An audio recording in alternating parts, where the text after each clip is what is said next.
আজকের অনুষ্ঠানের সভাপতি সাব্বির হোসেন শরীফ,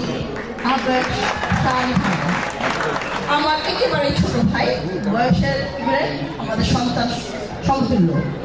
এখানে পরিচালনা করতেছে তানজিদ আলামী হানাফ, সদস্য সচিব আপনাদের আমাদের স্বাধীনতা ছাত্র।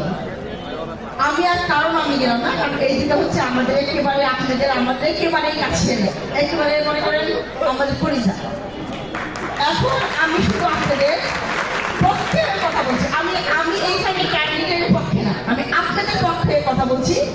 আমরা আমাদের কান্দিয়া সাথে অবশ্যই আমাদের একটা ব্রিজ লাগবে। আমরা এত পাশাপাশি থেকেও আমরা নদী পার হই, এটা খুবই একটা বাজে কথা।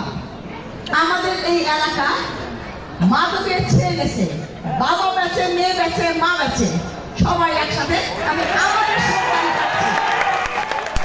সন্তানরাই খাচ্ছে। আমাদের কিছু লোকজন এখনো আওয়ামী লীগ চান্দাবাজি করে যাচ্ছে। আমাদের পুষ্টি কয়েক ছেলে মেয়ে এই চান্দাটা গুছায় 10 টাকার লোভে তাদের কাছে দিয়ে যাচ্ছে। এগুলো আমি আপনাদের পক্ষে বললাম। আমার তো আপনাদের পক্ষে যদি তুমি একটা কথা দিতে হবে, আমরা সবাই ধানের শীষে ভোট দিব, তুমি আমাকে ইনশাআল্লাহ জিতিয়ে দিবে। আমি এখানে তুলিয়াপার সম্পর্কে যে একটা কথা বলি, তার আগে আমি আমার দেশ নায়ক তারেক রহমানের আগে আমি আমার প্রেসিডেন্ট জিয়াউর রহমানের কথা বলতে চাই। দেখেন, স্বাধীনতা ঘোষণা করেছে 1971 সালে।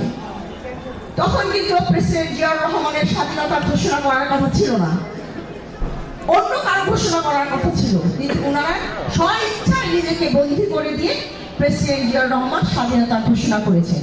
স্বাধীনতা ঘোষণা যদি সেদিন প্রেসিডেন্ট জিয়াউর রহমান না করতেন, তাহলে আমি আপনি কি বাংলাদেশ স্বাধীনতা চেহারা দেখতে পেতাম?